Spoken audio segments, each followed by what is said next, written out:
ব্যাংকের পরিচালনা পর্ষদের সভায় পরিচালকদের কারো আলোচ্যসূচি নিয়ে কোনো দ্বিমত বা পর্যবেক্ষণ থাকলে এখন থেকে তা কার্য বিবরণীতে উল্লেখ করতে হবে। পাশাপাশি যেসব ব্যাংকের পর্ষদে বাংলাদেশ ব্যাংকের পর্যবেক্ষক রয়েছেন তারা কোনো মতামত দিলে সেটিও কার্য বিবরণীতে উল্লেখ করতে হবে। ব্যাংকের পরিচালনা পর্ষদের সদস্য ও পর্যবেক্ষকদের কার্যকর অংশগ্রহণ নিশ্চিত করতে এমন উদ্যোগ নিয়েছে বাংলাদেশ ব্যাংক। এজন্য সোমবার এক প্রজ্ঞাপনের মাধ্যমে ব্যাংকগুলোকে এ সংক্রান্ত নির্দেশনা দেওয়া হয়েছে। বাংলাদেশ ব্যাংক বলছে, পর্ষদ সভায় কার কি ভূমিকা তা বেশিরভাগ সময় সভার কার্য বিবরণীতে উঠে আসছে না। যেসব কর্মকর্তা বিভিন্ন ব্যাংকে পর্যবেক্ষক হিসেবে দায়িত্ব পালন করছেন তাদের ভূমিকা কি সেটিও জানা যাচ্ছে না। ফলে অনেক সময় সৎ পরিচালকেরা হয়রানির শিকার হচ্ছেন, আবার সুবিধাভোগীরা ধরাছোঁয়ার বাইরে থাকছেন।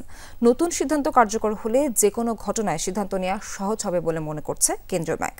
ব্যাংক কর্মকর্তারা বলছেন, গত এক দশকে ব্যাংকের যেসব ঋণে অনিয়ম হয়েছে সেসব ঋণের বিষয়ে পর্ষদ সভার কার্যবিবরণীতে কারো কোনো দ্বিমত পাওয়া যায়নি। ফলে এখন পর্ষদের সবাই আইনের আওতায় আসছেন। এখন সময় এসেছে পর্ষদে কার কি ভূমিকা তা সুস্পষ্ট করার, যাতে ভবিষ্যতে দোষী কেউ ধরাছোঁয়ার বাইরে না থাকেন।